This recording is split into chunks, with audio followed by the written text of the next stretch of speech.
Hey, good evening, everyone. It's Alan Murabayashi from PhotoShelter. You are joining us tonight for a webinar with the duo of Larsen and Talbert. We like to call these celebinars because we get these great celebrity photographers.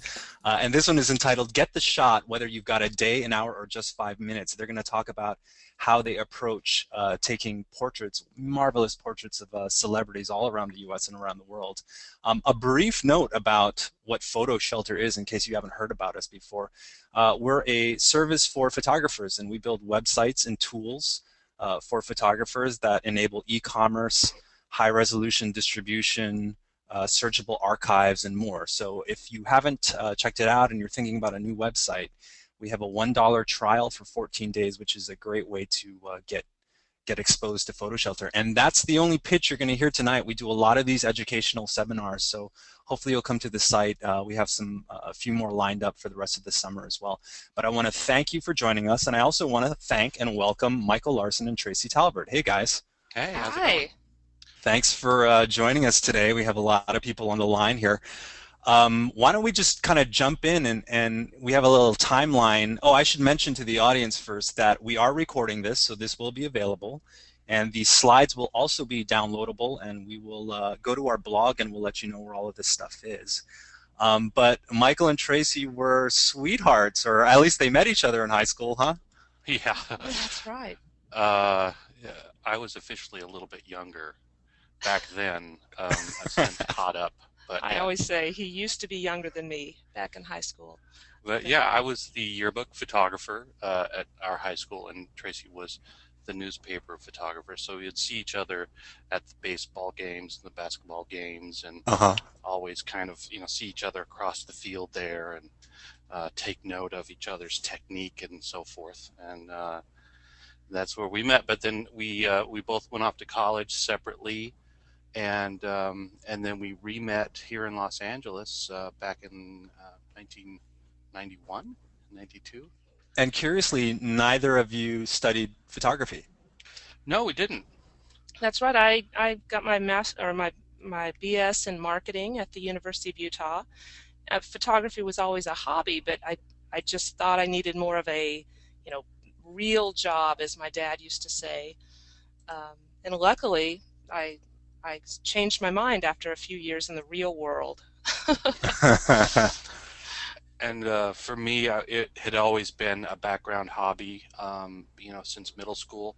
I thought originally I was going to go into film, after I saw Star Wars, of course. That was the big thing. And I thought photography was a way into film, but I realized after working a little bit in the film industry in LA that I didn't want that. I actually wanted to be a photographer, so that's how we got started. And then after all of this assisting, Michael, you and I were talking a week ago about how to sort of break into the business of dealing with celebrity photography, and you kind of astutely pointed out that you can't kind of work your way up from nothing. You really have to go assist the best of the best to get exposed to this world.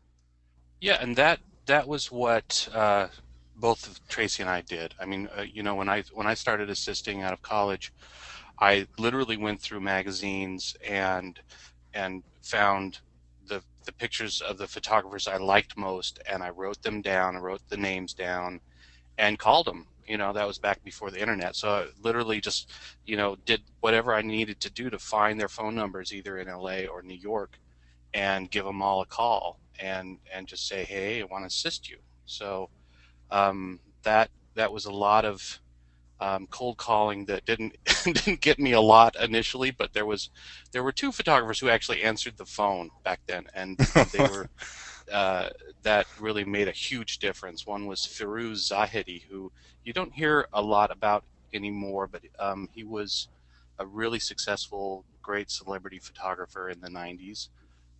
He's still shooting, but he gave me kind of my first celebrity photographer break. And the other one was Timothy White. I called him, and he answered and was just super helpful and spent a lot of time with me on the phone, which was awesome. I don't do that for anybody, by the way. So you guys assisted for quite a while. What was sort of the tipping point to say, hey, we can do this on our own. We're ready to take up the challenge? Well, it was actually Tracy. Yeah, I think what it was Michael was such a superstar assistant, and he was, working for the best everywhere. And I kind of was more independent and wanted to really be doing my own thing. And luckily, just got my first break from, well, uh, there were two things. Um, One was Davis Factor hired me to do some work with him. He's another photographer. And then TV Guide. And Uh, Jump. was that Jump. before TV Guide? About the same time, yeah. Yeah, so uh, TV Guide hired me to do some events for them, and then Jump magazine, which is no longer around, but was a kind of like a teen self magazine, fitness, and they hired me for a couple of things. We ended up doing a lot of work for them, and that's when I would get a job and I would hire Michael as my assistant. And then soon after that, he'd get a job and hire me as an assistant. And we just realized that we loved working together. And eventually, the assisting just, we just didn't need to do the assisting after we had enough Right. of those shooting gigs to keep us employed. In fact, I think that first year of shooting, our income actually declined, but we were a lot happier doing that work. A lot more So there exciting to there do it. was no formal training in photography. You just kind of assisted and you learned the ropes that way, and then you kind of made the leap. Yeah, so both of us, I was an English major, so liberal arts for me. Tracy went to business school, and I think we both had this the idea that, for a craft like photography, it's better to learn um, it, doing it. So, I uh, always considered assisting kind of an internship, where I was just doing on the job training. yeah. But not to Sure. knock the schooling or the schools, the photo schools, they're great. But how about getting paid to learn it instead of paying a Right. lot? Well, let's go ahead and start looking at some of the photos that you guys have taken throughout the years. I mean, Right. this first one of William Shatner, I keep looking at it and I've been humming the whole day. Price line negotiator. Um, He it is a it looks so negotiator. great. Can you tell us a little bit about this backstory here? Yeah, this was a shoot that we did. I think it was for Parade, right? I think so. And he only gave us the time, and everybody's different about how much time they'll give you for a photo shoot. It depends on how comfortable they are doing shoots and or how many they've been doing recently. But he gave us his lunch hour from the show he was working on at the time, Boston Legal, and said, you got my lunch hour, so you better be somewhere close, set up, and you gotta feed me lunch because I'm just gonna come over, and And it better be sushi. and, and it better be sushi. And we said, okay, yes, sir. So he came over in that suit, dressed. That's probably the costume from the day that from the shoot he was doing with Boston Legal, and he just came and I think he had expected us to be more photojournalists, where we would find a nice little, background and a piece and some nice light and just, snap some pictures with our SLR. But he came in and we rented a whole ballroom and filled the ballroom with four setups worth of lights and backgrounds, and then we also had this room to work in. So we had, gotten there a couple hours ahead and had everything ready to go. So when he walked in, we could start shooting. And once he saw, the what he was dealing with at that point, he realized, okay, these guys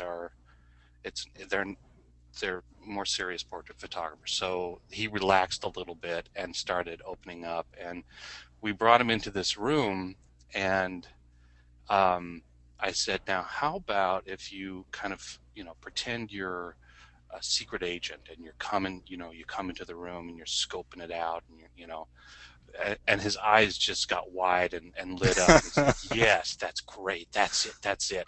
And he walked out onto the patio, on the other side of the curtain, and just stood there. And for a second, I wasn't sure what he was doing.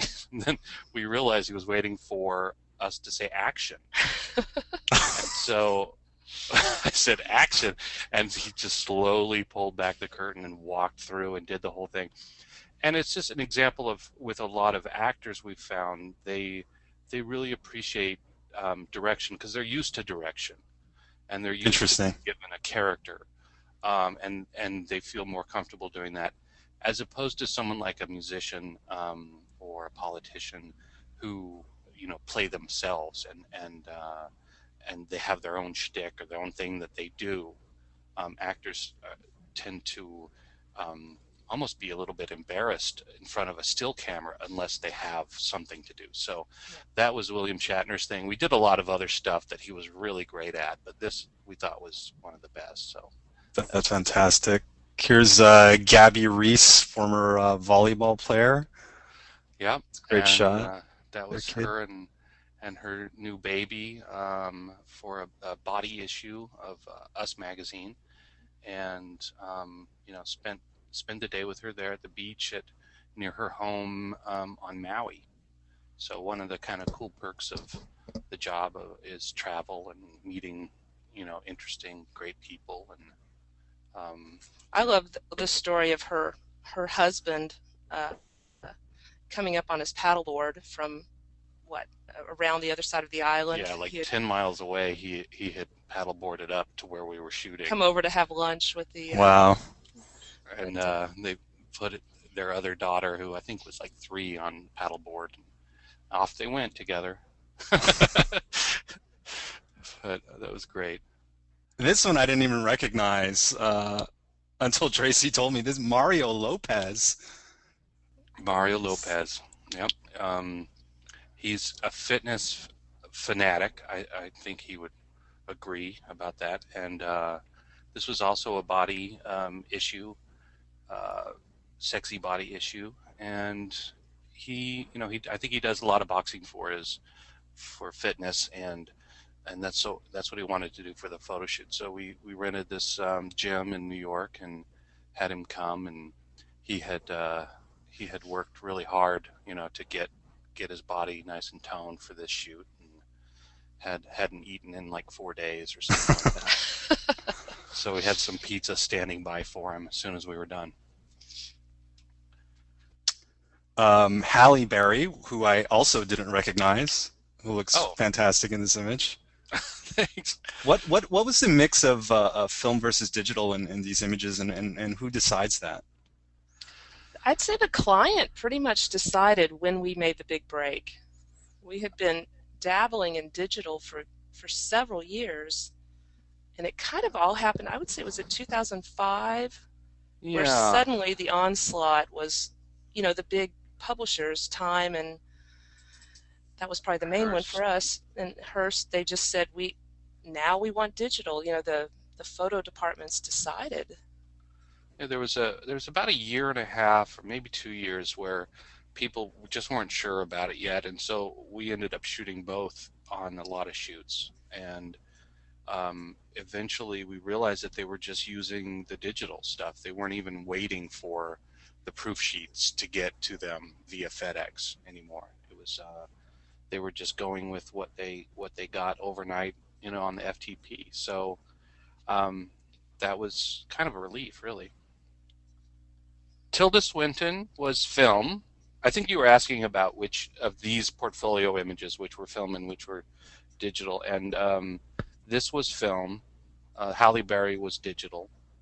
Um, and this was a shot we did at the Sundance Film Festival for In Style magazine, where we were just running around town,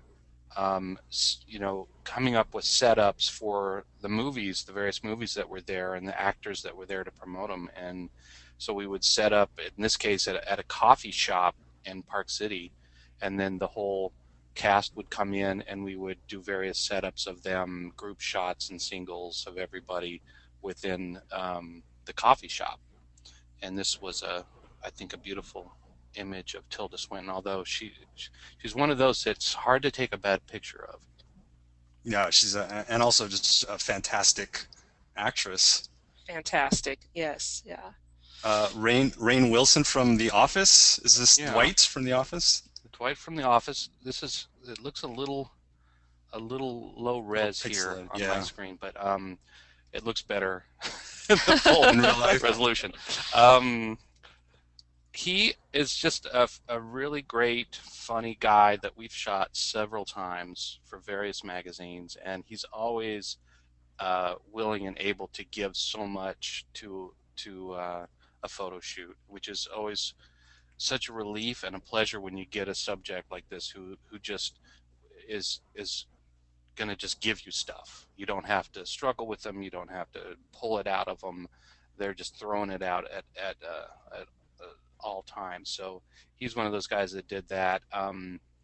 It's his wife in the background on the phone.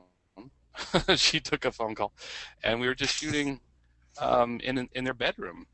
We were at his house all day long with he and his wife and his new baby, and this just happened to be one of the kind of interesting setups that we got. It's a great shot. Mr. Clooney. Mr. Clooney, he was one of those super short shoots, but super great.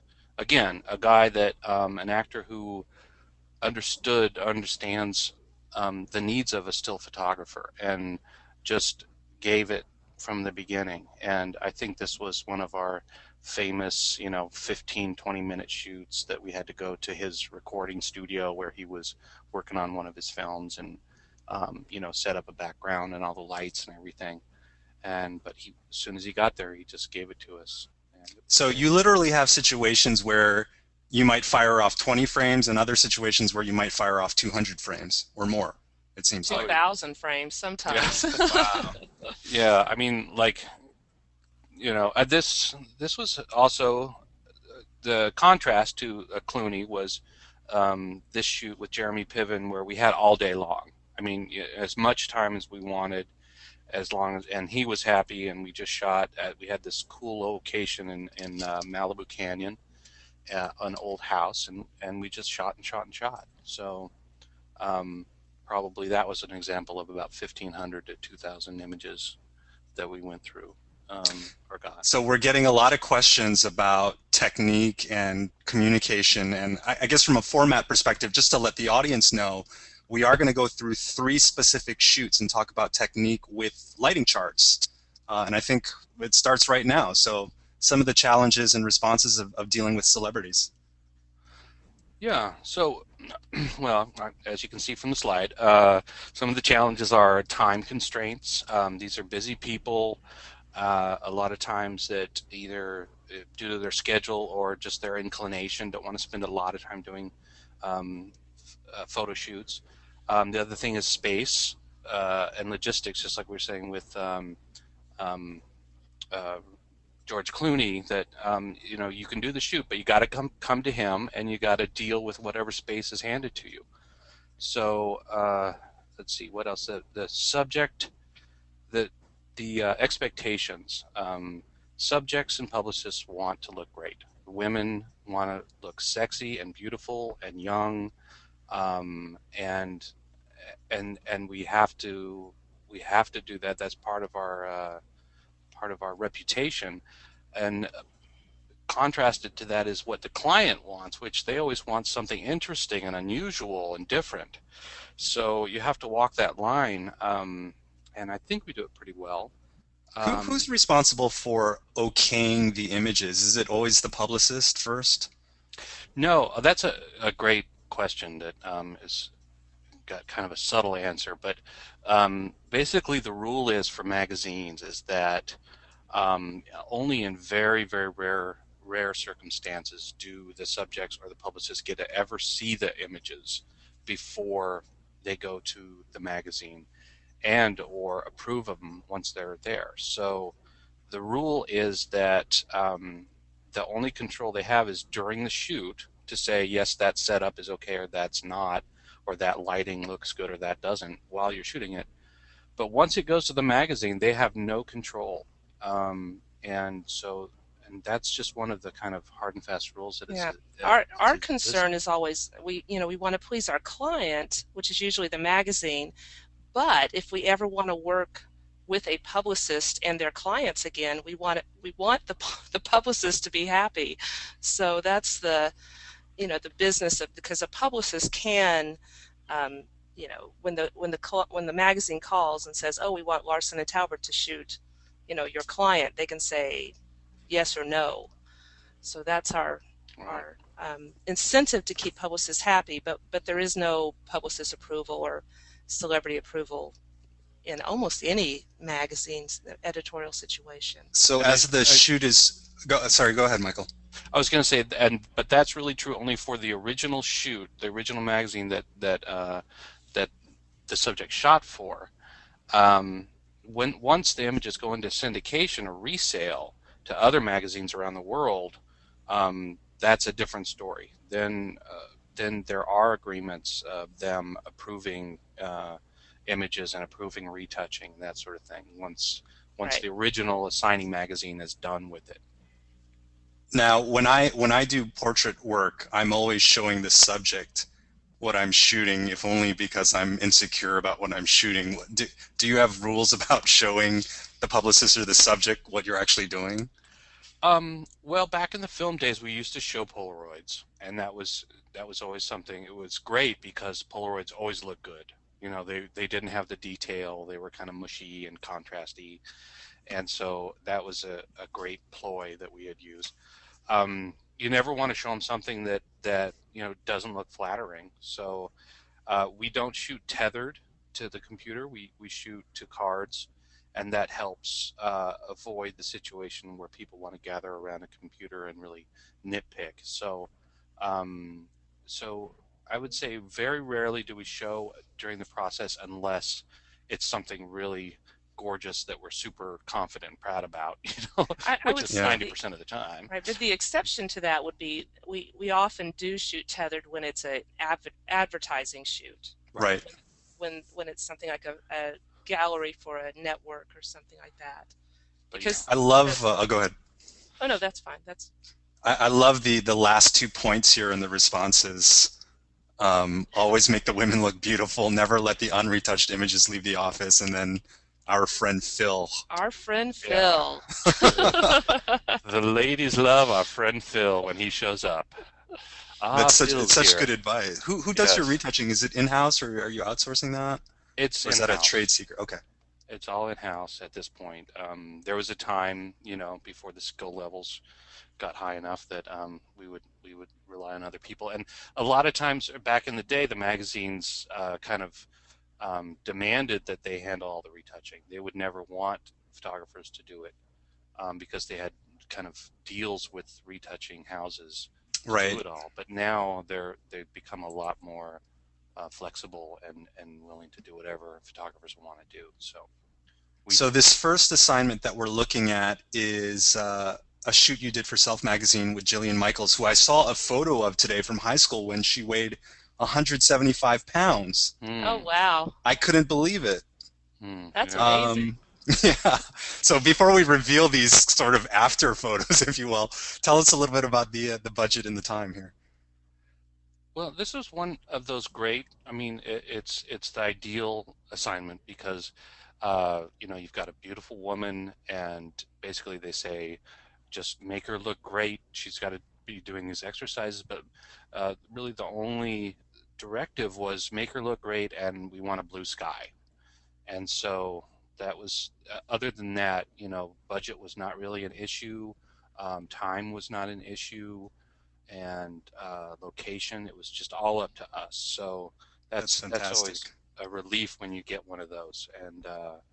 And so we some of the issues we had to deal with were that Jillian's eyes are sensitive, so we couldn't have her out, in the full sun looking directly at the setting sun or anything like that. We had to kind of create an environment where she could open her eyes, which meant basically a studio environment outside with some black. We used, I think, black, either TV. duvetine or foam core, cardboard, basically, over the camera. So when she looked at the camera, she was looking at a dark object, which helped her Gotcha. open her eyes. and we needed that blue sky. So uh, so what we ended up having to do was create, like I said, the studio environment um, with very soft light, because she does need soft light, frontal light, and the bigger the better when it comes to soft light. So we used a 12-foot, 12 by 12-foot silk with an Elinchrom octabox behind it, illuminating it, and basically turning it into a 12 by 12-foot softbox. And we needed enough power coming out of it to overpower the sunlight so that the sky would go dark blue. And so that involved having two bi-tubes. I don't know if this is too technical or not, but two bi-tubes with four 2400 watt power generators on them. So when this thing went off, you felt it. It was like a giant boom that happened right behind the camera. So for the audience, this presentation will be downloadable from the PhotoShelter blog at blog.photoshelter.com in case you want to see some of these equipment charts and lighting diagrams. But this is kind of an overhead view of what you guys set up here. Right. Yeah, and beautifully rendered, I might say, by myself. Well, and just on the production side of it, we also had to make sure there was, good facilities for the crew, which was about 15 people. I mean, there was the assistants, Wow. and there was a video guy, and the hair, makeup, styling, and photo editor. So we had to make sure we had, which is typical on this type of a shoot. The food and the drinks and the places for them all to be during the Right. production. So we ended up renting a house in Malibu that had beach access, and we were on just a little deck outside the house that happened to have a great horizon line, past the sand and then water in the sky.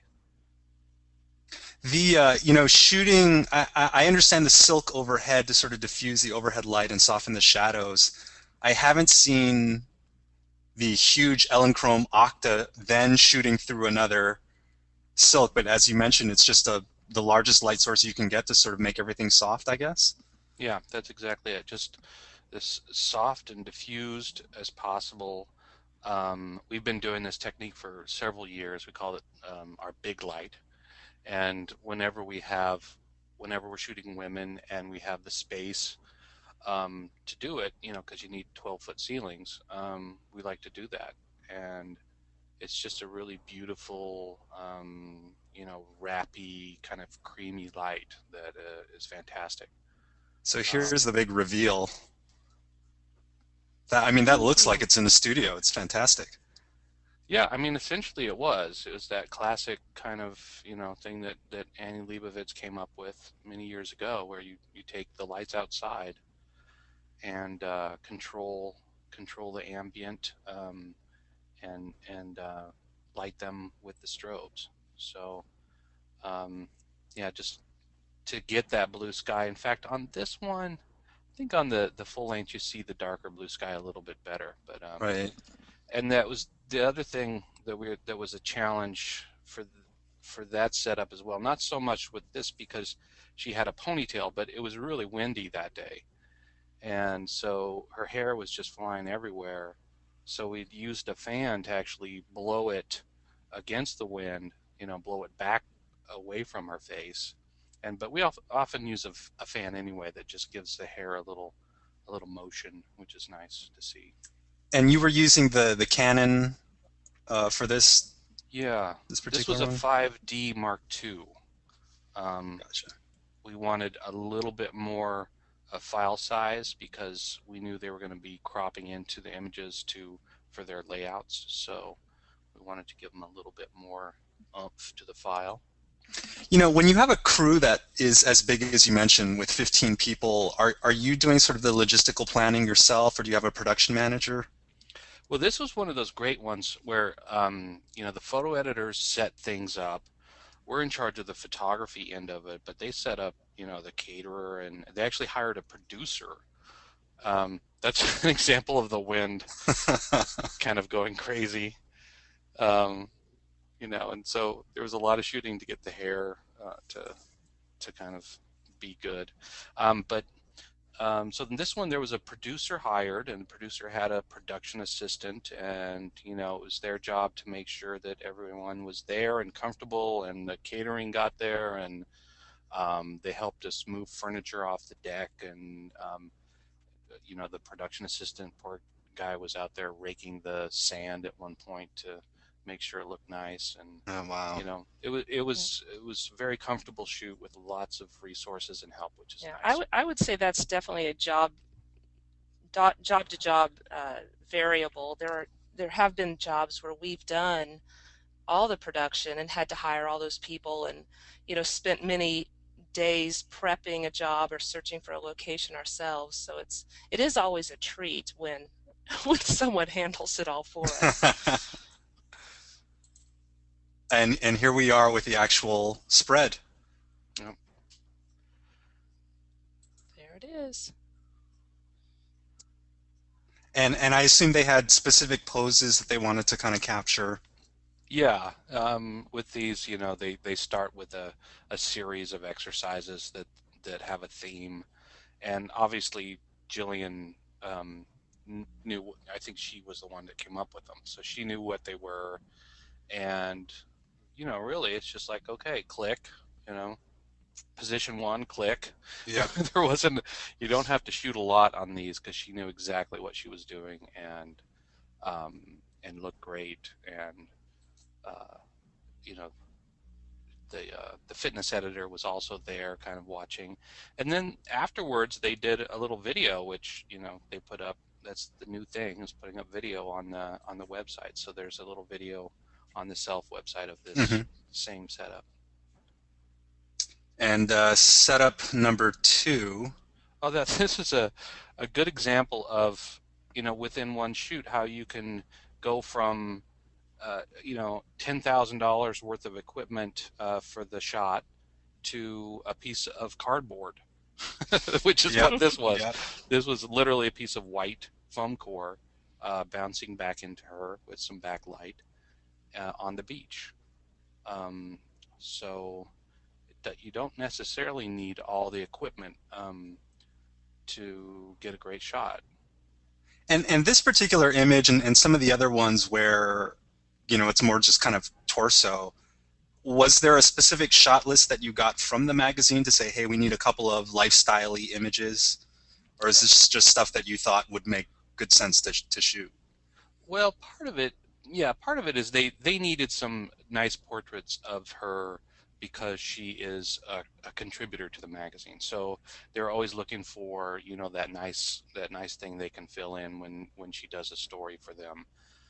So that was more of a portrait situation. So we did this, and this is a good example of that. So we probably did like 3 portrait setups where it was just her looking great to camera, smiling, and then the rest was just those exercise pictures.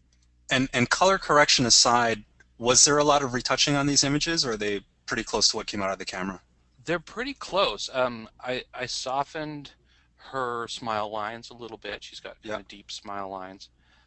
Softened those and just cleaned up a couple little, moles or blemishes or whatever on her arms. Yep. But no, that's pretty much it.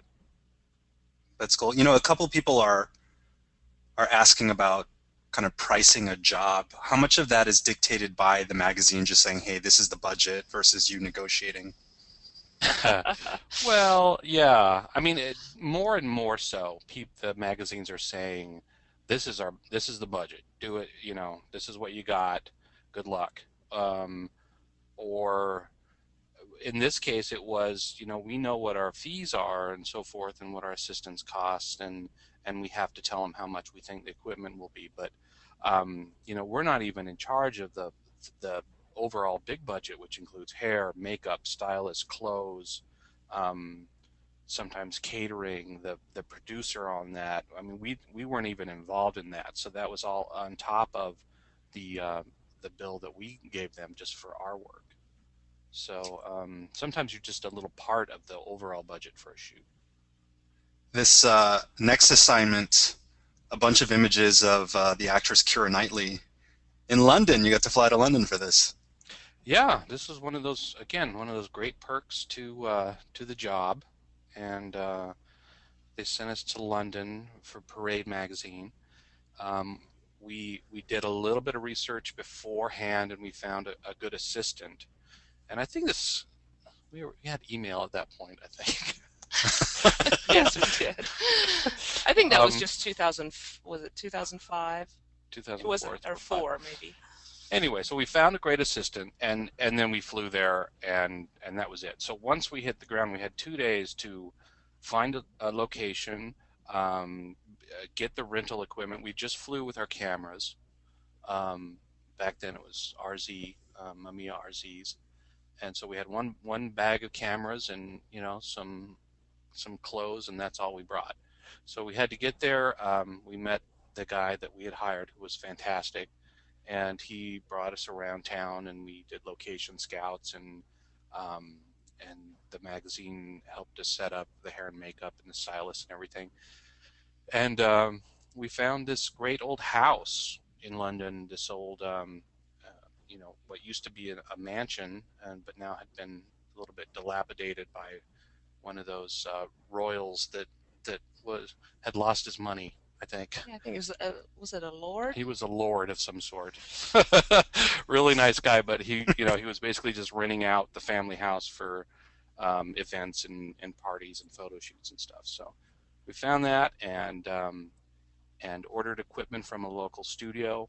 And there, as in New York, what happens is you just order it and they show up. A van shows up and delivers it all to the location.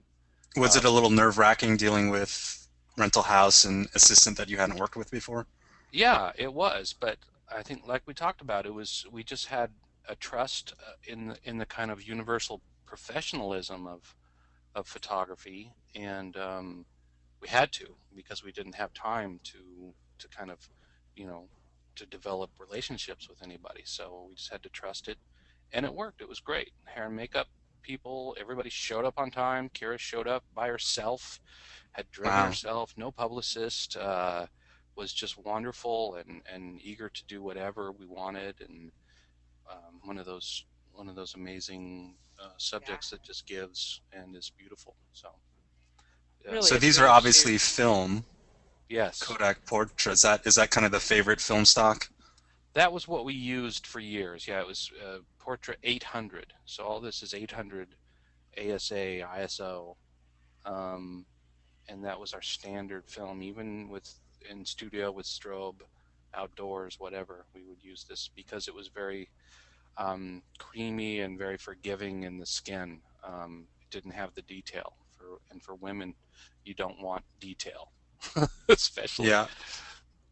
So we just kind of went around the house and found little vignettes and cool setups and photographed her in various clothes and slightly different hair configurations, and spent a nice full day with her. It was great.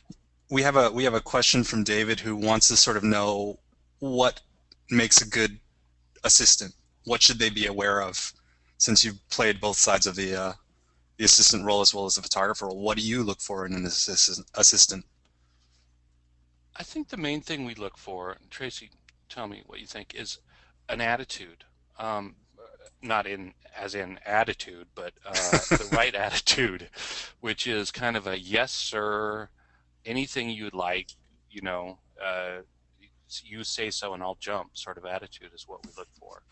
Um, because really that's what you need, is somebody who's paying attention and somebody who's willing and has energy to be a part of the shoot and engage in the shoot with you, and be thinking of all the things that maybe you don't have the focus to because you're concentrating on the visual stuff.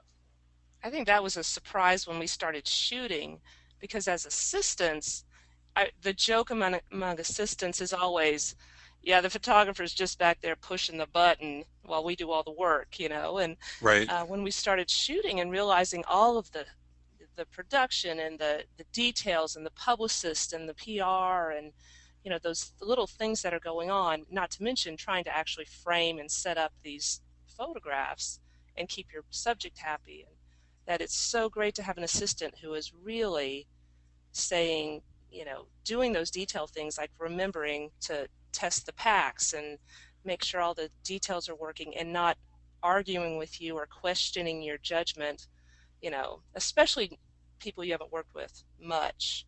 As you develop those relationships, then it's easier and easier for them to kind of read your mind and know what's happening. The worst thing an assistant can do on a shoot is to be on the phone or texting or emails during the shoot.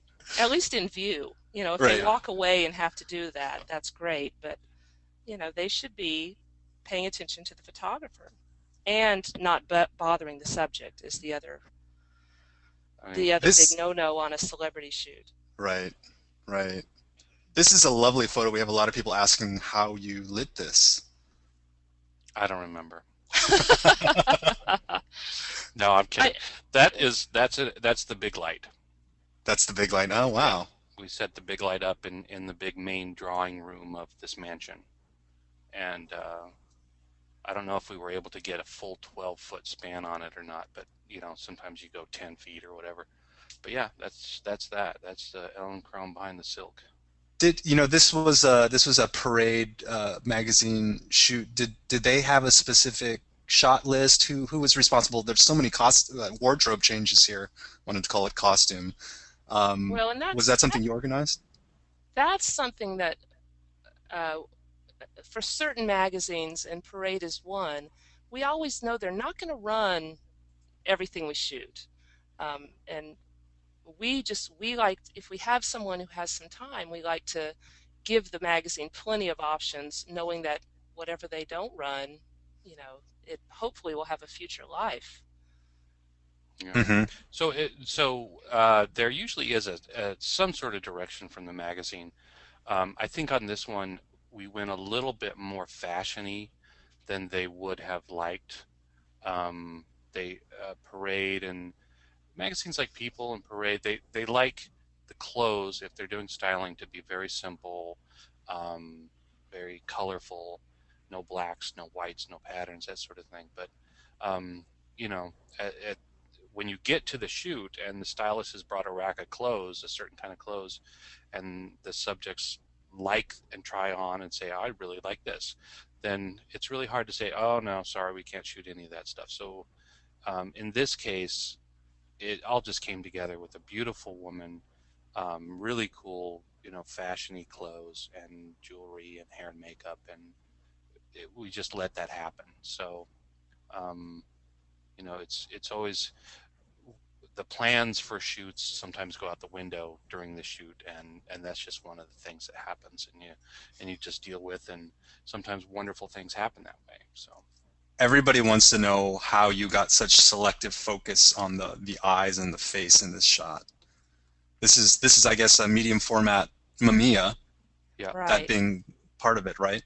medium, yeah, Mamiya RZ 6.7, 6 by 7 centimeters, and Trace and I were talking about, this was natural light. It was a window that was behind the camera, coming down into the scene, and I think we added a little silver fill underneath. You can kind of see the little highlight underneath on her eye, and so it was probably shot at like f2.8 or 2.8.5, at a 1/25th or something like that. So it was wide open, medium format. So that's a quality you don't get in the new SLRs. Right. Unless you shoot, the 85 millimeter f1.2 or something wide open. But that's something we kind of miss, that quality about the medium format cameras. Definitely. And then this is, it broke my heart when I saw the crop. That's just for me personally, because everything that was great about that photo with the selective focus and the fuller frame was now. Yeah. And I understand, but Yeah, you just don't. You do the shoot and you send it off. It's like a baby or a kid you're sending off to college. You just You've done your best, and you send it off into the world and see what happens. And we still love her, and we still love Parade. So you retain all the rights to your images. Right. We had some questions in regards to what the syndication actually pay as well over the lifetime of the image as the actual shoot does. It pays, and I don't have the real numbers, but I would guess it pays something like, uh, 500 to 1,000% more. That might be a bit of an exaggeration, but Yeah, and the other thing about it is it just completely depends on the person, Sure. and what you got from them. But yeah, I mean, someone like Keira, we definitely made more money in syndication many times over than we did on on the original the shoot, shoot. yeah. Yeah, that's Because fantastic. when you think about it, the entire world uses these pictures. It's not just the United States. It's worldwide because they don't really have, magazines in India don't have access to Keira Knightley to do a shoot. They have to buy Right. everything, and they buy it from people like our syndication agency. So. And can you name that syndication agency? Of course, it's Icon International, based here in LA, and they're a wonderful kind of boutique agency. They're small, kind of family-owned business, and they've been very great to us for many, many years. And So the last assignment that we're going to look at with more lighting charts is a portrait of Vera. I love Vera for USA Today and her Oscar nomination. So a lot of constraints on this particular shoot. Yep, this is an example of as many constraints as is possible. No time, no money. But you still, we still give it 115% and go into it full bore. So we were told we had 30 minutes with her, and it was right before she was going off to her Oscar luncheon when she found out she was a nominee. And we were told that she would be camera ready. There's no hair and makeup to be done or anything. She would just come and we'd start shooting. And so we got there a couple hours early and set up several setups and tested them and made sure everything was great and marked down all the exposures and the distances and everything so we could just walk her through. And she showed up and was really lovely, but after about 10 minutes, it was time for her to go. So, Wow. but we got her through the 4 setups that we wanted to do, and everyone was really happy with the shoot. So here is diagram number 1. This is a classic hot white, as we call it, setup with a white seamless lit by umbrellas in the back, and then the subject's lit separately, obviously, from the front. We used a beauty dish right above her, and then a silver fill card underneath. Our friend Phil. And there we go. And then, you big fans of the beauty dish versus other types of modifiers? recently, yeah, because we have a lot more control with retouching. In the past, when we were shooting chrome or transparency, you would shoot it and send it off to the magazine, and you would have no control whatsoever. So you really needed to shoot it in a way that almost looked retouched. But now, since we have a lot of tools with Photoshop in the computer and various programs, we can make the images, we can tweak the images afterwards in post, and so they're a lot more amenable to beauty dishes. Gotcha. The second one was a simple change, which was just turning off the backlights. Right. So the white seamless then falls to a gray, and so if people can see my mouse cursor, here are the 2 lights that are illuminating that background, and you just turn them off. Just turn them off, and suddenly you have a completely new, fresh look, which is a gray. You notice the hair and makeup have not changed, and the clothing has not changed. So this is probably 3 minutes after, or maybe 2 minutes after the first setup with the hot white, and we have a nice gradated gray background. Are you using just Photoshop, or have you started looking at Lightroom and Aperture or some other tools for post-production?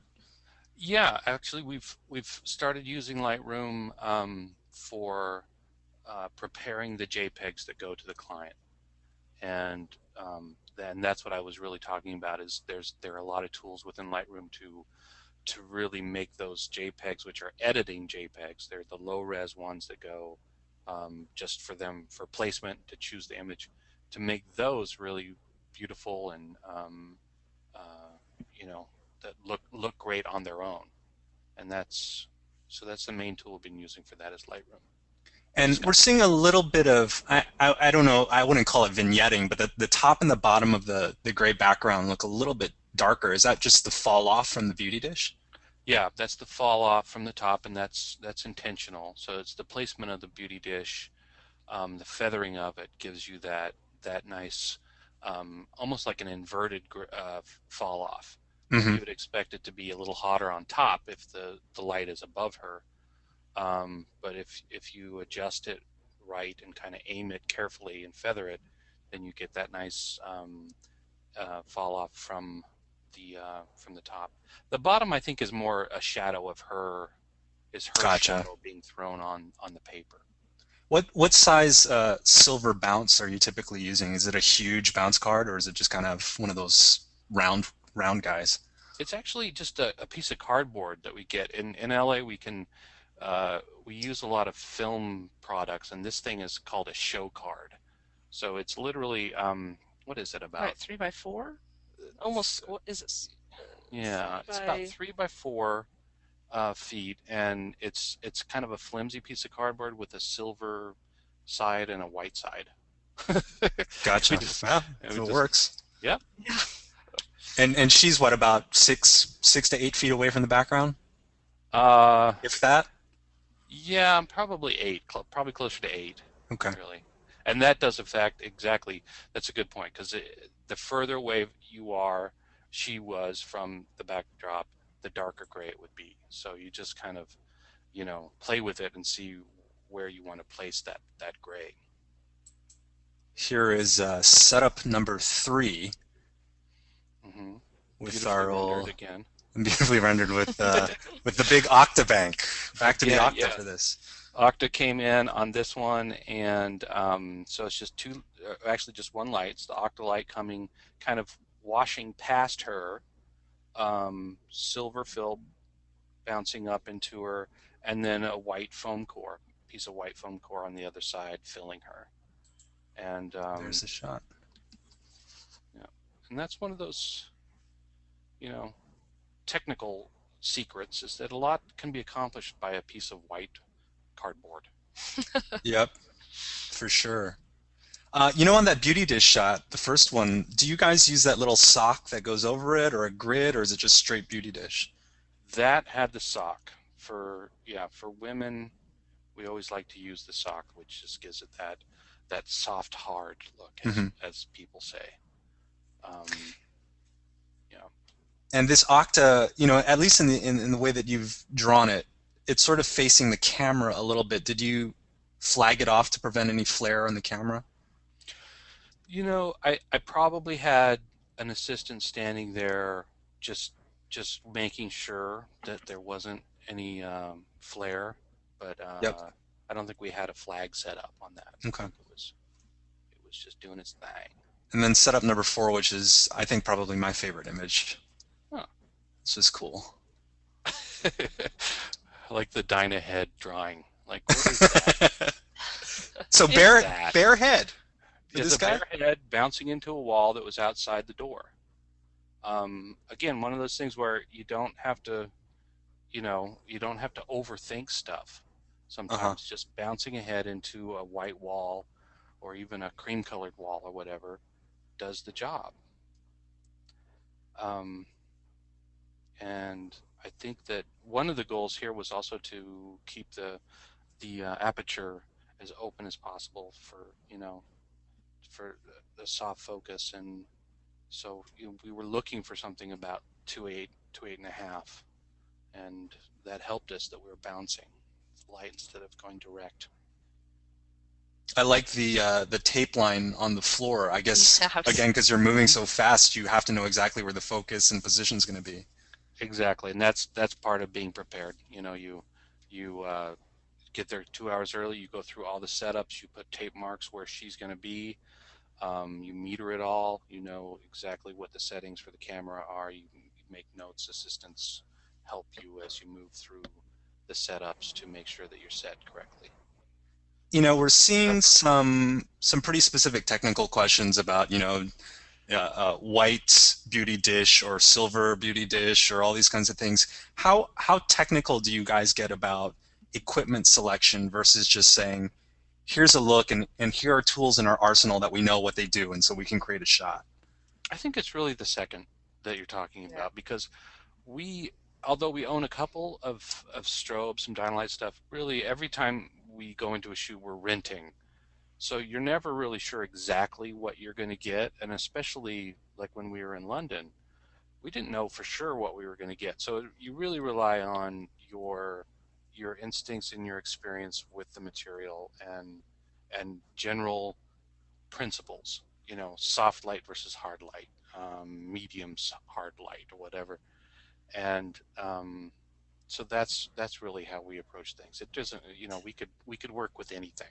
I think that was Yeah, one of the gifts of assisting for many years is we worked with so many different photographers who had different styles and different equipment that we, and I think especially Michael, really mastered getting a look from almost anything someone gave to him.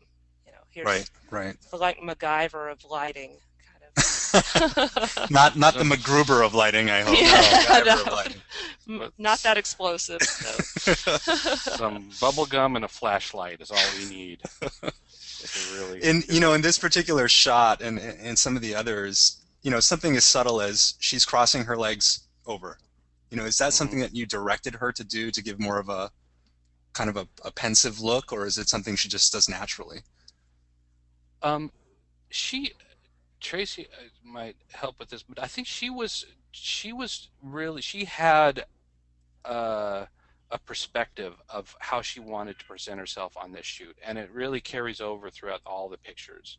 She was kind of um, working it in a specific way. In other words, she wasn't being laughy and smiley and friendly. Hmm. She was doing kind of this sophisticated, 1940s feel, which really fits with the dress.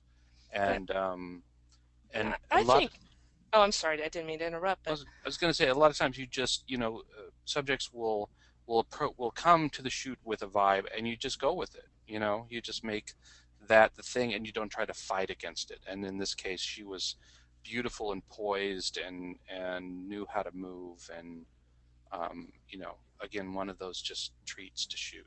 yeah, that's been one of our philosophies on shooting these celebrities is um, we just being really able to read the subject as they come onto the set because some of them, like Michael said with William Shatner, some people just light up when they get some direction, and I think that's something we've tried to practice is just spending a couple of minutes up front assessing the mood of the subject, and usually you can get that pretty quickly if they're looking for direction and or if they've already come and they've decided who they want to be that day.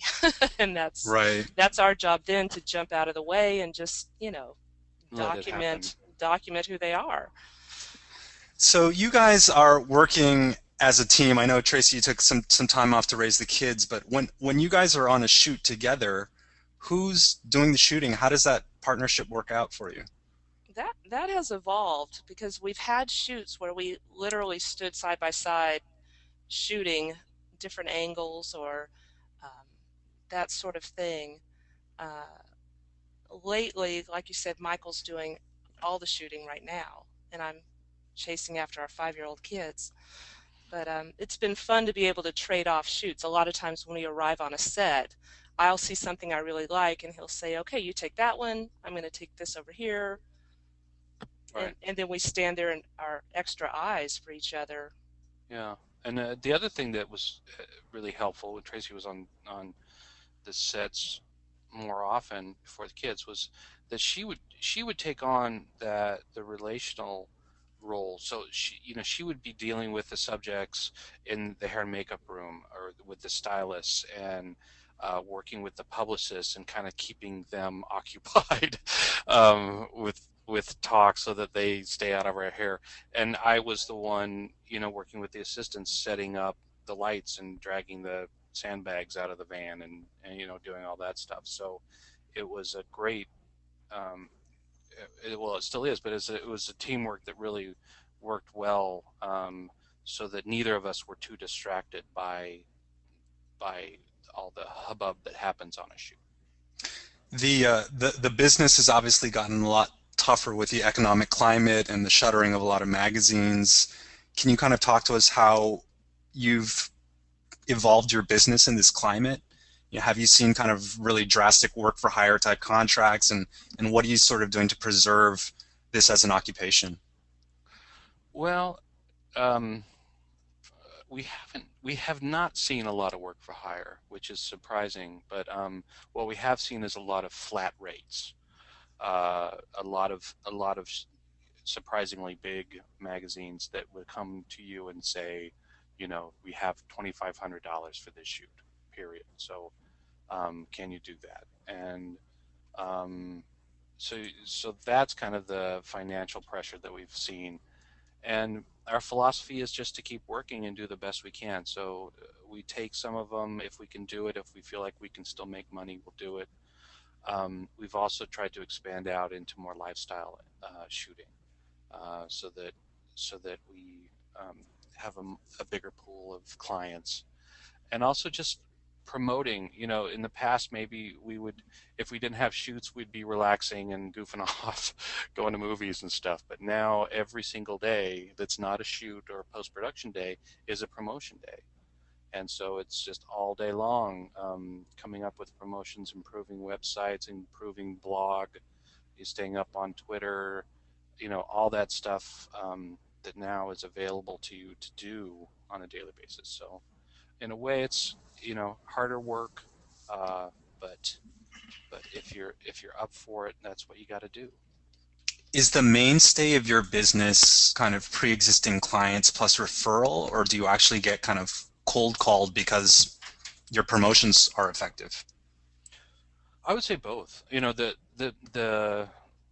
The clients that we've had for years kind of go in cycles. You're the favorite darling of a magazine for 2 years or so, and then they get the new batch of people coming in, and the calls slow down from them, and then you push back and you say, you reintroduce yourself to them. Maybe a photo editor had left or something, and then you're back in with them. But we do tend to get, with, I would say, with the internet, especially, people find us and we get cold calls, and it's always great. But the mainstay always, and this is true across the board for most businesses, is that it's about relationships with people, and it's those relationships keep developing and growing. And people leave one magazine and go to the next, and they bring you with them if they like you, if they want to keep working with you. So that's been really the key, I think, to our business and our successes, is personal relationships with people, where you show them that you're doing your best, and that you'll bend over backwards for them, and give them 110% of creativity and good business. And do you guys feel a pressure to sort of evolve your style every couple of years to to have a new look? Or do you feel like, hey, this is what we do, we're really good at it, and this is what you're Well, hiring? I think we experiment with different looks, and we go, and especially since there are two of us, we there are things that we go back and forth with, things that I prefer and things Michael likes, that we try, and we kind of see which things the clients are liking. But I think our style has been somewhat consistent. um, Yeah, I you know, think the approach to it, which is, it, it tends to be light and airy and fun and colorful, um, maybe not so much the Vera Farmiga stuff, but you know, that approach, that style, I think has remained the same. But as tools change, we change, and we're not afraid to. You know, as the digital stuff comes in, we embraced it, we jumped on it, and we've definitely tried some different things with different promos and different little. We've done a couple of mini books that we threw together some things that was definitely not what you normally would see on this website, just to see like who reacted to it and what happened there. Yeah, I think you're right. You do try things and see, you know, run them up a flagpole and see how they go, and sometimes you don't get a good reaction, so you just move on or return to what you were doing before. I mean, we've been doing it for 13, 14 years now, so you try a lot of stuff, and you know, what the public sees is very little of what you've actually done. Glad to see you're not rocking the ring flash on every shoot. Ring flash and the old cross processing. That's right. When we were assisting. I don't know how many people even know about that yet, but yeah, we don't try to be too gimmicky. I think that's the point. So we have a 5-year-old who just walked in the office. His sister just took his cereal bowl from something. So anyway. Well, listen, I want to thank Michael Larsen and Tracy Talbert for spending the last hour with us. Really, really insightful information. We covered a lot of bases.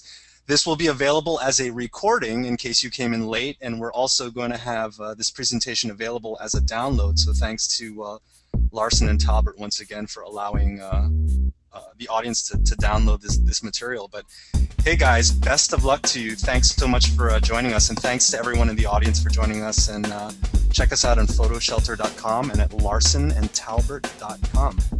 Good night, guys. Thank you so much for having us. It was a pleasure.